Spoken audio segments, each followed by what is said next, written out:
보아라, 주님께서 땅끝까지 선포하신다. 딸 시온에게 일러 주어라. 보아라, 너의 구원자가 오신다. 그가 구원한 백성을 데리고 오신다. 그가 찾은 백성을 앞장 세우고 오신다. 사랑하는 교우 여러분, 오늘은 대림절 넷째 주일입니다. 기다리는 백성을 구원하러 오시는 주님께 찬양과 경배를 올려 드립시다.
이스라엘의 목자이신 주님, 요셉을 양떼처럼 인도하시는 주님, 귀를 기울여 주십시오.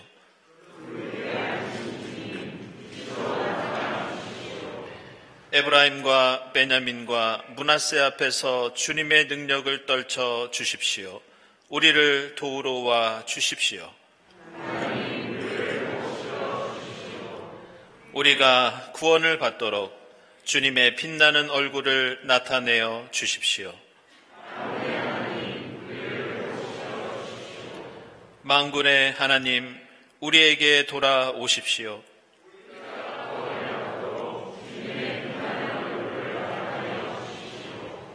아멘.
그들을 돌보려고 나는 내가 이집트 땅에서 이끌어낸 그 첫 세대와 맺은 언약을 기억할 것이다.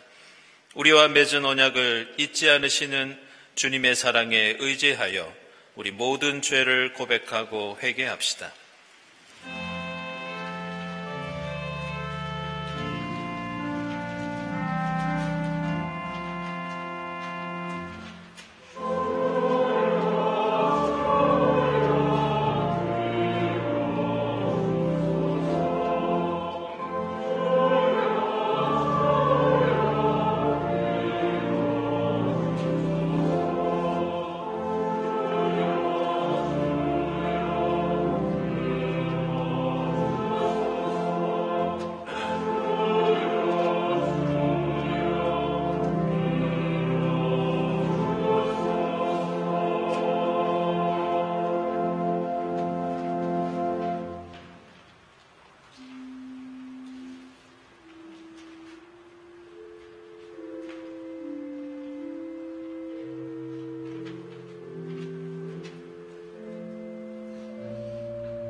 나는 절대로 그들을 버리지 않겠다.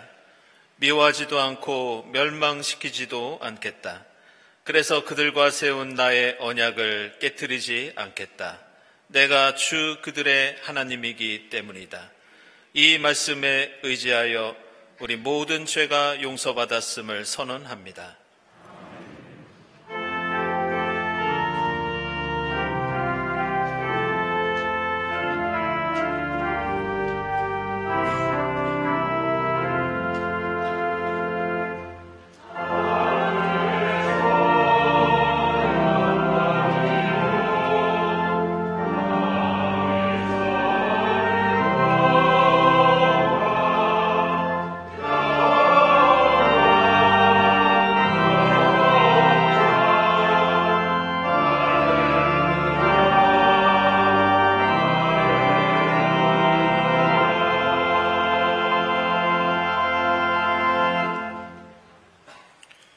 구약의 말씀은 미가서 5장 2절에서 5절 전반절입니다. 그러나 너 베들레헴 에브라다야, 너는 유다의 여러 족속 가운데서 작은 족속이지만 이스라엘을 다스릴 자가 내게서 내게로 나올 것이다. 그의 기원은 아득한 옛날 태초에까지 거슬러 올라간다. 그러므로 주님께서는 해산하는 여인이 아이를 낳을 때까지 당신의 백성을 원수에게 그대로 맡겨두실 것이다. 그 뒤에 그의 동포 사로잡혀가 있던 남은 백성이 이스라엘 자손에게로 돌아올 것이다. 그가 주님께서 주신 능력을 가지고 그의 하나님이신 주님의 이름이 지닌 그 위엄을 의지하고 서서 그의 때를 먹일 것이다. 그러면 그의 위대함이 땅끝까지 이를 것이므로 그들은 안전하게 살아갈 수 있을 것이다. 그리고 그는 그들에게 평화를 가져다 줄 것이다. 아멘.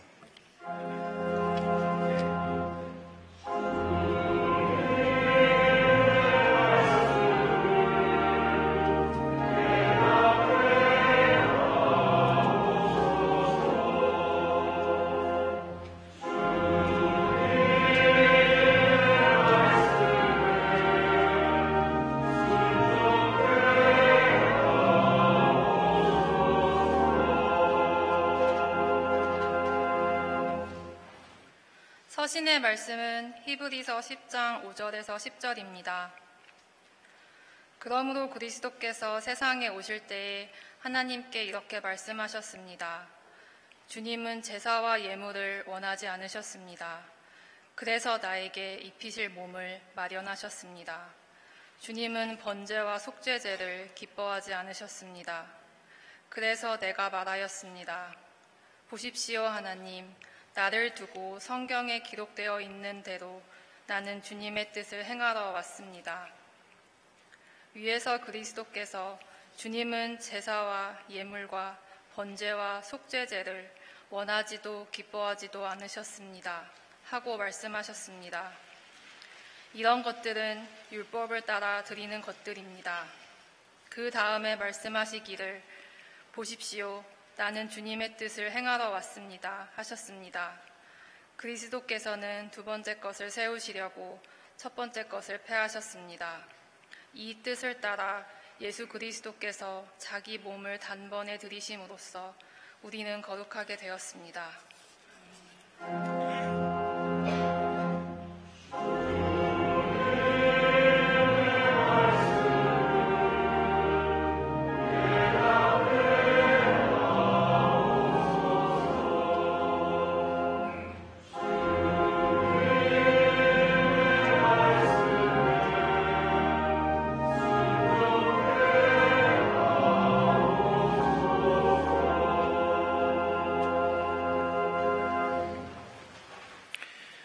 복음의 말씀은 누가복음서 1장 39절부터 45절까지입니다. 그 무렵에 마리아가 일어나 서둘러 유대 산골에 있는 한 동네로 가서 사가랴의 집에 들어가 엘리사벳에게 문안하였다. 엘리사벳이 마리아의 인사말을 들었을 때 아이가 그의 뱃속에서 뛰놀았다. 엘리사벳이 성령으로 충만해서 큰 소리로 외쳐 말하였다. 그대는 여자들 가운데서 복을 받았고 그대의 태중의 아이도 복을 받았습니다. 내 주님의 어머니께서 내게 오시다니 이것이 어찌 된 일입니까? 보십시오. 그대의 인사말이 내 귀에 들어왔을 때 내 태중의 아이가 기뻐서 뛰놀았습니다. 주님께서 하신 말씀이 이루어질 줄 믿은 여자는 행복합니다. 아멘.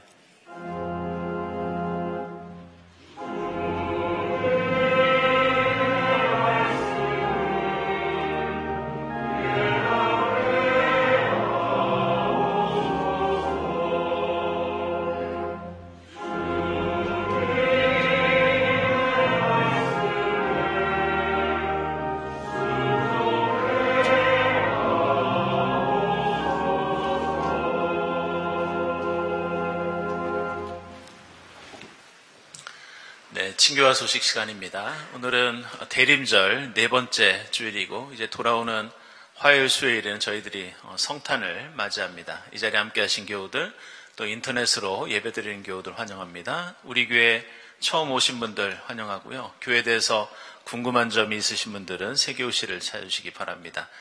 우리 주위에 계신 분들과 함께 평화 인사 나누겠습니다. 주님의 평화를 빕니다.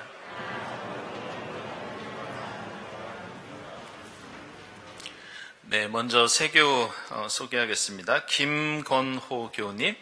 네, 우리 김건호 교우님은 성북구역 그리고 또 청우에서 신앙생활 하시겠습니다. 잠시 일어나 주시죠. 네, 여러분들 환영의 박수 부탁드립니다.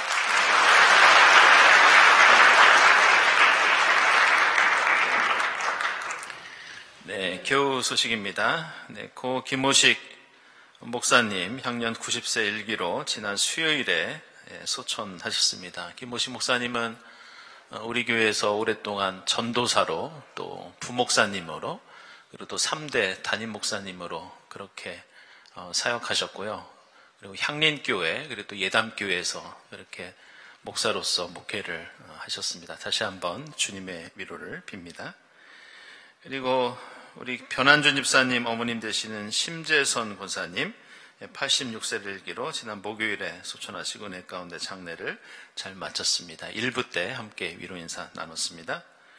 그리고 전시회 안내입니다. 문송천 집사님 특별점 나의 보물 우리 현대사, 이게 대한민국 역사박물관 3층에서 진행되고요. 무료 관람입니다. 특별히 이 집사님 가지고 계신 우리나라 최초의 한글 컴퓨터 교과서 이런 종류들이 전시된다고 합니다. 여러분들 관심 있는 분들 관람 바랍니다.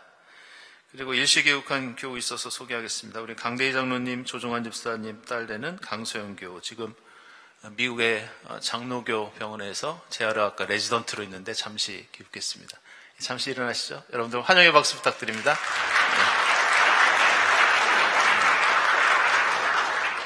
네. 기도회 모임 광고 중에 하나 말씀드리겠습니다. 2부 예배 후에 본당에서 재직회 공동회에 이어서 이어지겠습니다. 2025년 예산안 심의하고 또 논의하는 그런 시간입니다. 여러분들 참여 부탁드리고요. 그리고 세례 일정, 오늘 재직회 공동회의 끝나고 바로 세례 문답 있겠고요. 세례는 성탄 예배 때 진행하도록 하겠습니다. 그리고 청년부 찬양 예배 오늘 오후에 있는데요. 청년들뿐만이 아니라 혹시 참여 원하시는 모든 교우들한테 열려있는 예배입니다. 그리고 12월 1월 일정 안내 드리겠습니다. 화요일에는 성탄 전야 예배와 함께 또 음악회가 있습니다. 또 장기자랑도 하고 또 우리 어린이들 나와서 함께 찬양하는 그런 시간입니다. 여러분들 많은 참여 부탁드리고요. 수요일에는 성탄 예배와 세례가 있습니다. 그리고 성탄절 헌금 예산이 아래와 같이 책정되어 있습니다. 그리고 31일에는 저희가 오후 1시부터 오후 6시까지 이 본당을 개방하겠습니다. 그래서 자유롭게 오셔서 기도하실 수 있겠고요. 그리고 저희들 갤러리에 다과도 마련하고 그리고 저희 목회자들이 여러분들과 함께 기도 제목 나누고 또 함께 축복 기도 드리는 그런 시간을 갖도록 하겠습니다. 1월 5일 첫째 주에는 우리 강혜정 장로님 공로장로 추대식 신임 재직 임명 교회학교 졸업 예배 예정되어 있습니다. 광고 드렸던 교회학교 매일 성경 한 절 읽기 참고하시고 신청해 주시기 바라고요. 그리고 중고등부 청년부 연합 연탄 나눔 모두 45분이 28일에 참여할 예정입니다. 그리고 성지순례 오늘 재직회 공동의회 이후에 참가단 모임이 교육관 203호에서 있겠습니다. 그리고 갤러리 전시 희망자 모집 계속되고 있고요. 그리고 특별히 우리 1부 성가대, 2부 성가대, 성가대원으로 활동하기 원하시는 분들은 신청해 주시기 바랍니다. 그리고 여신도에서 떡 판매 중에 있고요. 다음 주일부터 판매하겠습니다. 그리고 성탄 전야 갤러리 카페 오후 5시 30분부터 2시간 동안 갤러리 운영하도록 하겠습니다. 그리고 오늘까지 위원회 기관 지출을 위한 예산 청구서 사무실로 제출해 주시기 바랍니다. 다음 주일 예배위원 감사드리고 감사헌금, 선한 이웃헌금, 특별 목적헌금 하나님께 드립니다. 함께 기도드리겠습니다.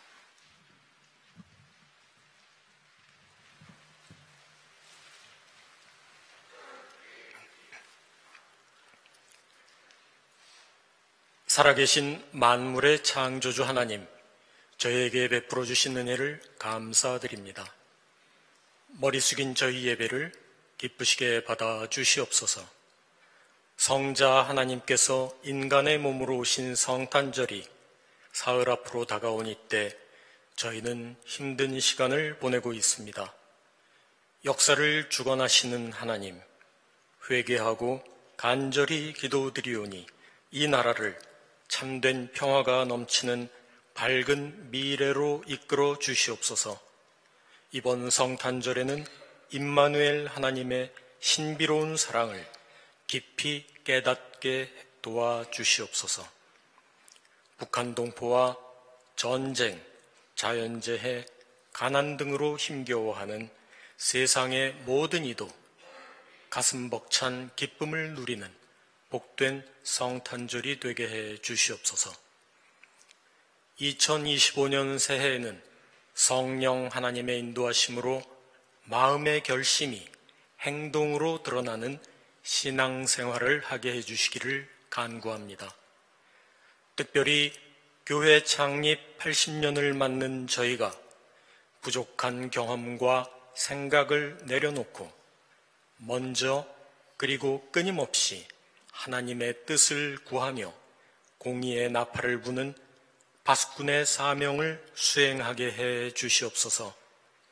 또한 저희끼리만의 경계를 허물어서 하나님께서 베푸시는 은혜의 선물을 아낌없이 나누고 예수님께서 가르치신 복음의 진리를 널리 흘려보내는 생명의 샘이 되게 해 주시옵소서. 중고등부 학생들과 청년들이 힘을 모아 전달하는 사랑의 연탄이 소망의 불꽃이 되어 이웃들의 영과 혼과 육신에 온기를 불어넣음으로써 하나님 나라 확장의 역사가 일어나게 해 주시옵소서. 몸과 마음이 아픈 교우들을 어루만져 주셔서 높이 날아오르는 독수리처럼 활기찬 삶을 살게 해 주시옵소서. 예수님께서 사랑하시는 어린 영혼들을 가르치는 교역자들과 교사들 뿐만 아니라 달란트를 묻어두지 않고 곳곳에서 수고하는 봉사의 손길들을 일일이 기억해 주시옵소서. 하나님의 종 김호식 목사님을 비롯해 사랑하는 이를 먼저 하늘나라로 보낸 가족들을 위로해 주시옵소서.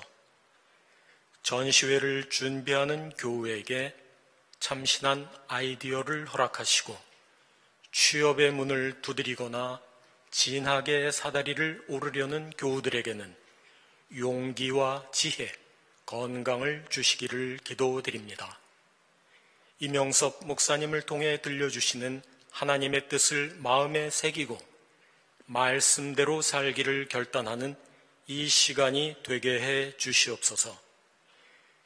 길 되신 예수님 따라서 바른 길 가고 싶습니다. 진리이신 예수님 안에 거하며 생명이신 예수님 통해서 하나님께로 나아가게 해 주시옵소서. 길과 진리, 생명이신 예수 그리스도의 이름으로 기도드립니다. 아멘.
네, 오늘 성탄 찬송 들으면 저는 돌아가신 어머니 품에서 듣던 어릴 적 성탄 찬송이 기억이 납니다. 오늘 이부성가대 귀한 아름다운 찬양 감사드립니다.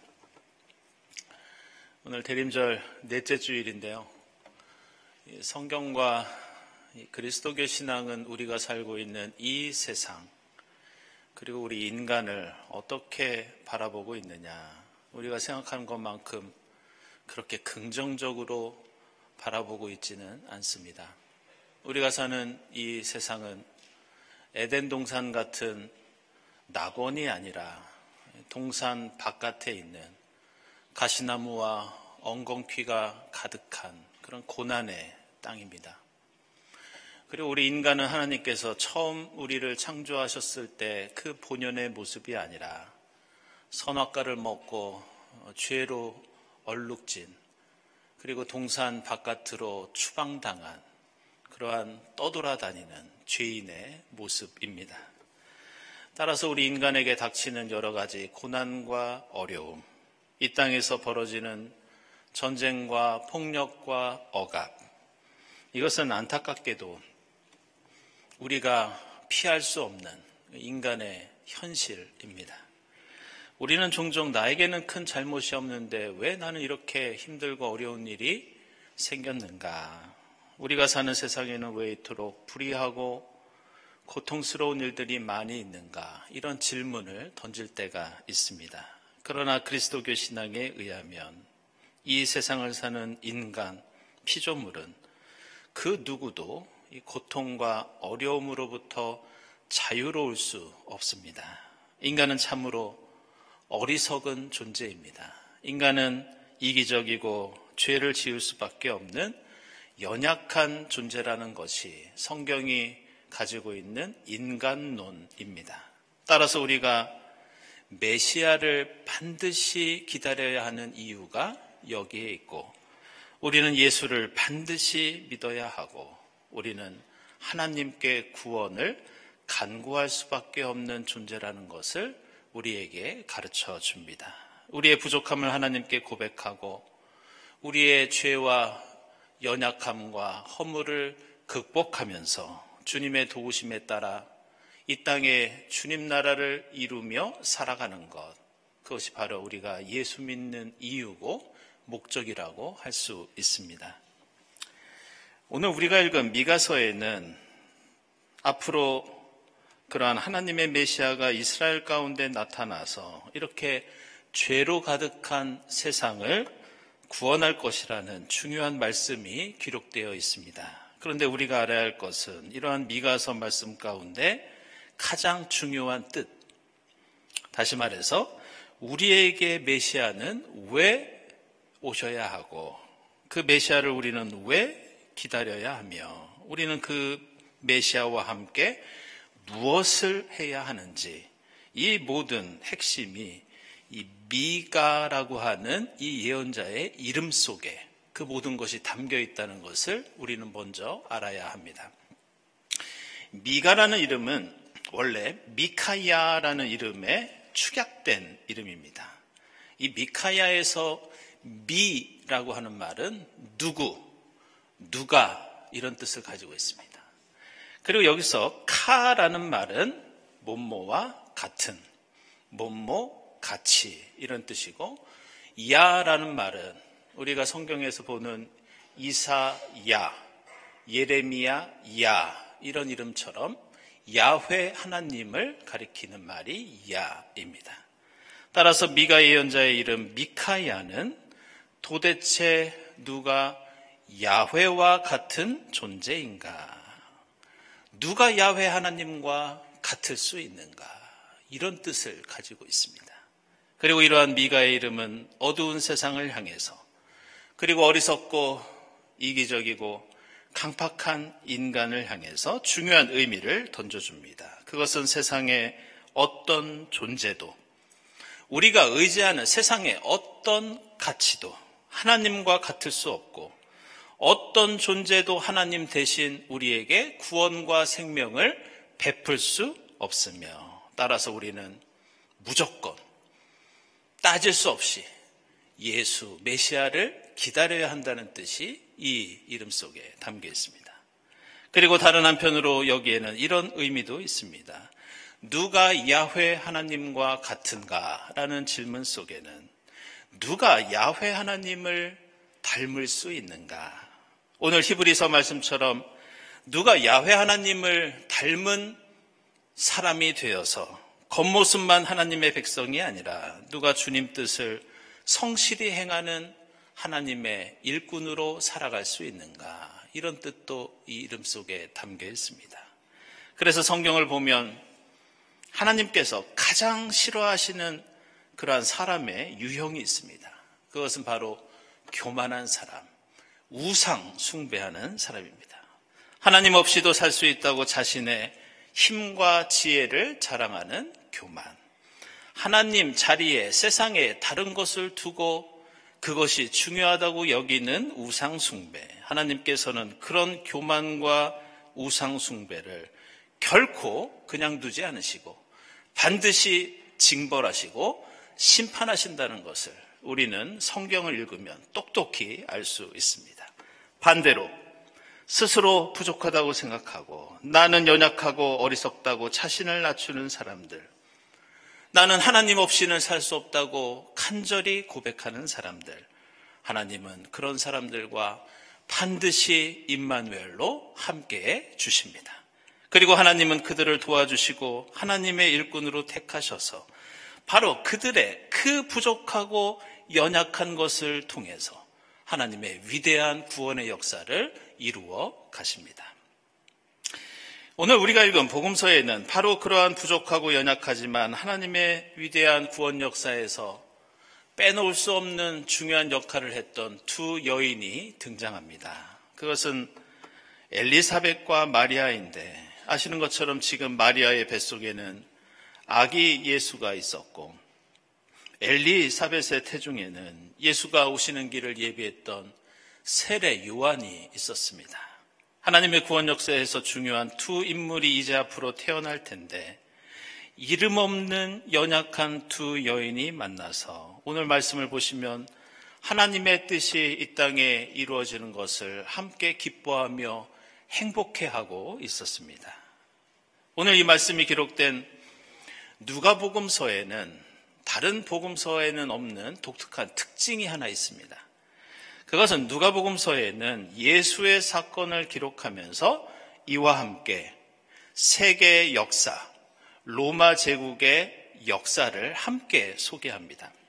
그래서 누가복음서에는 로마 제국 황제의 이름들, 그 당시 유대 땅을 다스리던 왕이나 총독의 이름들, 그리고 유대 민족의 종교 지도자였던 제사장의 이름이 종종 등장합니다. 제사장과 율법학자는 앞에서 말씀드렸던 하나같이 교만한 사람들이었고 황제나 왕은 하나님 자리에 자신의 이름을 얹어놓고 자신이 마치 하나님 같은 존재라고 자랑하던 사람이었습니다. 복음서를 보면 하나님께서 예수를 통해서 이 땅을 구원하시는데 이 황제나 왕이나 제사장들은 하나님의 구원에 도움이 되는 것이 아니라 방해가 되고 걸림돌이 되는 존재로 등장합니다. 반대로 오늘 마리아와 엘리사벳은 세계 역사에서 로마 제국에서 이름도 없고 빛도 없고 권력도 없는 그런 사람들이었습니다. 엘리사벳은 나이가 들도록 아이를 낳지 못해 비참한 나날을 보내다가 겨우 세례 요한을 임신하였고 아시는 것처럼 마리아는 결혼 전에 예수를 잉태하여서 언제 큰 징벌을 받을지 모르는 그런 위기 가운데 있었습니다. 게다가 우리가 주목할 것은 마리아와 엘리사벳을 통해 태어날 메시아 예수와 세례 요한도 그 처지가 비슷했다는 것을 우리는 알아야 합니다. 예수는 유다지파 다윗 왕의 후손이었고 세례 요한은 모세와 아론의 후손인 제사장 가문의 출신이었습니다. 따라서 예수와 세례 요한은 예루살렘에 있던 왕궁과 성전이 그들의 집이 될 수 있었고 그들의 힘과 권력이 될 수 있었습니다. 그러나 그들은 그 왕궁으로 들어가지 않았고 그 성전을 자기의 집으로 여기지 않았습니다. 예수는 다윗의 후손인 요셉을 통해서가 아니라 다윗의 혈통이 아니라 성령에 의해서 잉태됩니다. 세례 요한은 제사장이 아니라 빈들에서 하나님의 뜻을 전하는 삶을 살아갑니다. 그래서 예수와 요한은 예루살렘 성전과 왕궁에서 권력을 누리고 힘을 과시한 것이 아니라 거친 광야, 고난의 땅 갈릴리에서 하나님의 뜻을 펼치다가 그들이 막상 예루살렘에 들어갔을 때는 요한은 헤롯에 의해서 살해당하고 예수는 십자가에 못 박혀 죽게 됩니다. 따라서 성경이 우리에게 가르쳐주는 것은 하나님의 구원은 결코 세상 권력을 통해서, 종교의 권력을 통해서 이루어지지 않는다는 것을 우리에게 가르쳐줍니다. 미카야라는 신앙 고백으로 하나님만을 바라보며 하나님 뜻을 위해 결단하고 노력했던 연약한 사람들을 통해 하나님의 구원이 이루어집니다. 광야에서 갈릴리에서 자기 십자가를 졌던 고난의 종 예수 그리스도와 세례 요한을 통해서 하나님은 놀라운 구원과 부활 생명의 역사를 이루셨다는 것을 우리는 익히 알고 있습니다. 따라서 우리는 한 해를 마감하고 성탄을 앞두고 있는 이 시점에서 나라와 민족과 사회가 어지럽고 혼란한 가운데에서 이 세상이 권세 있는 자들을 통해서 회복되고 권력 있는 자들을 통해 구원받을 수 있다는 착각을 해서는 안 됩니다. 하나님의 구원은 하나님 앞에서 겸손하게 두려워하는 이들, 세상 어디에도 하나님 같은 분은 계시지 않는다고 고백하는 사람들, 그 하나님을 닮아 이 땅에 정의와 평화와 생명을 이루겠다고 결단하는 겸손하고 신실한 하나님의 사람을 통해 이루어진다는 것을 우리는 반드시 깨달아야 합니다. 엊그제 독일에서는 안타까운 일이 있었습니다. 아시는 것처럼 크리스마스 마켓에서 일어난 사고로 수백 명이 다치고 죽는 그런 비극이 일어났습니다. 저는 그 사건을 보면서 지금은 우리가 많이 잊고 있지만 이 코로나 팬데믹 이전에 유럽에서 자주 일어났던 비극적인 테러 사건들이 기억이 났습니다. 그 중에서도 제 기억 속에 남아있는 비참한 사건이 2015년 11월에 있었던 이 프랑스 파리에서 있었던 테러 사건입니다. 당시 파리 시내 7군데에서 발생한 총기 난사, 그리고 폭탄 테러, 인질극으로 무려 무고한 시민 130여 명이 목숨을 잃었고 400여 명이 중경상을 입었던 그런 테러 사건이었습니다.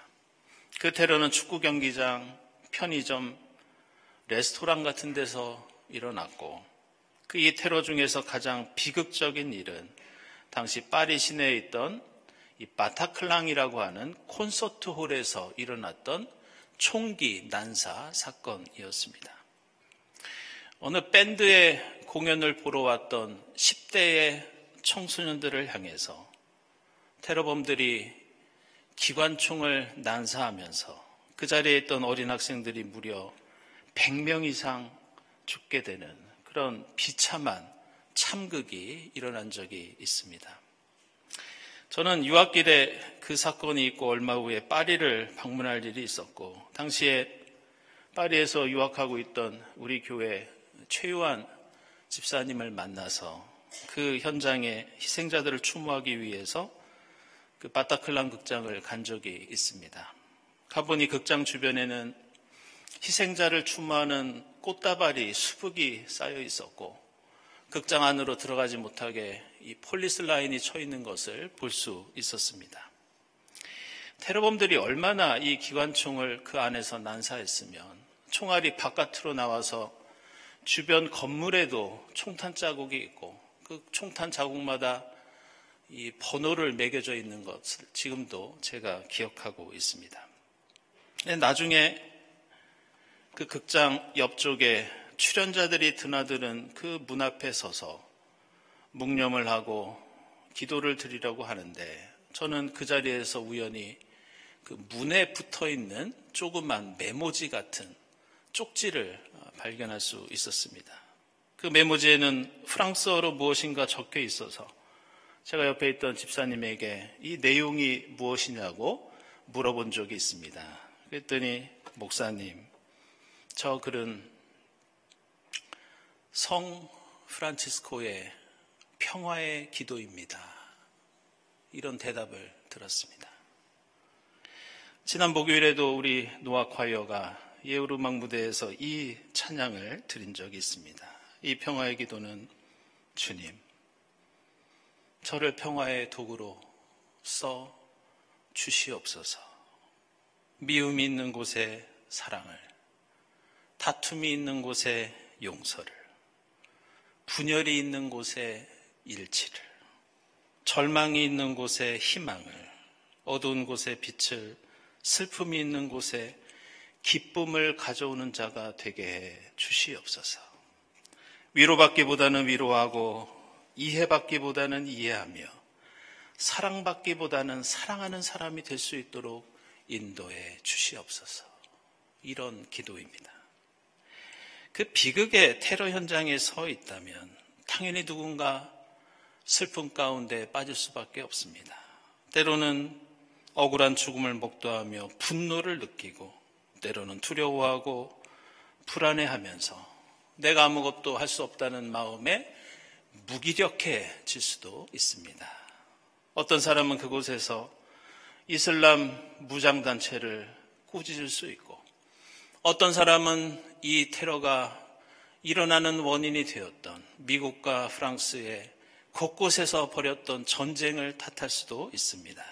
그러나 그저 슬퍼하고 분노하고 한탄만 한다면 우리는 어떤 다른 세상을 만들 수 없고 인간의 어두운 역사는 끊임없이 계속 오늘처럼 반복될 수 없다는 것도 우리는 잘 알고 있습니다.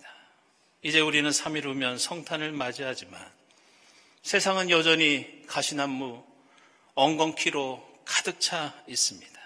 우리는 우리 인간이 얼마나 교만하고 우리 인간이 얼마나 멍청하고 어리석은 존재인지 이런 날들이 얼마나 더 이어져야 하는지 우리는 시간마다 고통과 답답함을 느끼고 있습니다. 그러나 이럴 때일수록 우리가 믿고 의지해야 할 분은 황제나 왕이나 제사장이 아니라 미카야 누구와도 비교될 수 없는 우리 하나님뿐이라는 것을 잊지 않아야 할 것입니다. 그 비극의 테러 현장에서 이름을 알 수 없는 누군가가 실망과 분노를 넘어 주님, 저를 평화의 도구로 써 주시옵소서 간구했던 그 고백이 오늘 우리의 고백이 되어야 할 줄로 믿습니다. 우리에게 오시는 주님을 소망 가운데 맞이하면서 우리가 속해 있는 각자의 자리에서 주님의 뜻을 펼치기 위해서 다시 한번 진솔하게 기도드리고 결단하는 여러분의 대림과 성탄절이 될 수 있기를 주님의 이름으로 축원합니다. 기도하겠습니다.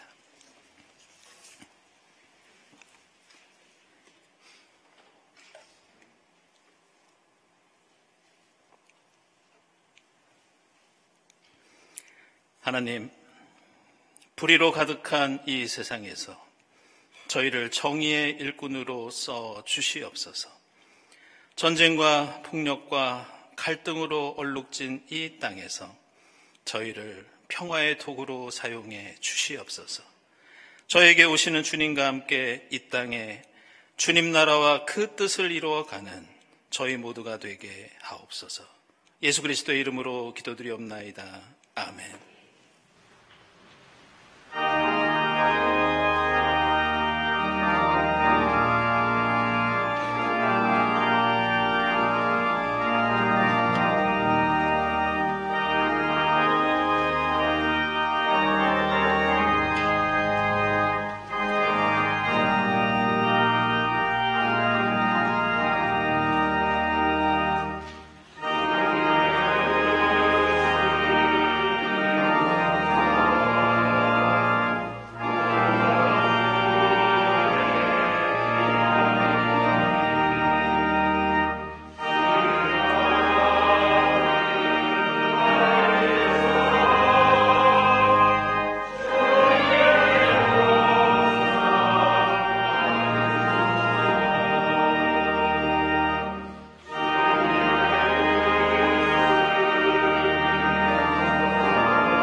하나님 감사합니다. 부족하고 연약한 저희들을 지금 여기까지 인도해 주시고 거룩한 주일 주님 앞에 나와 주님의 이름을 부르며 찬양하고 예배드릴 수 있는 자격과 믿음을 허락해 주시니 감사합니다. 주님 은혜에 감사하면서 정성껏 예물을 드리오니 기쁘게 받아 주시옵소서. 이 예물을 통해 하나님 영광 드러나게 하시고 이 예물이 이 땅에 주님 뜻을 펼치는데 값지게 사용되게 하옵소서. 예물을 바치는 손길들을 기억해 주사 항상 주님 뜻 안에서 하늘의 복을 누리게 하옵소서. 예수 그리스도의 이름으로 기도드리옵나이다. 아멘.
하나님, 대림절 네 번째 촛불을 밝히며 어두운 이 땅에 빛으로 오시는 하나님을 환영하며 감사를 드립니다.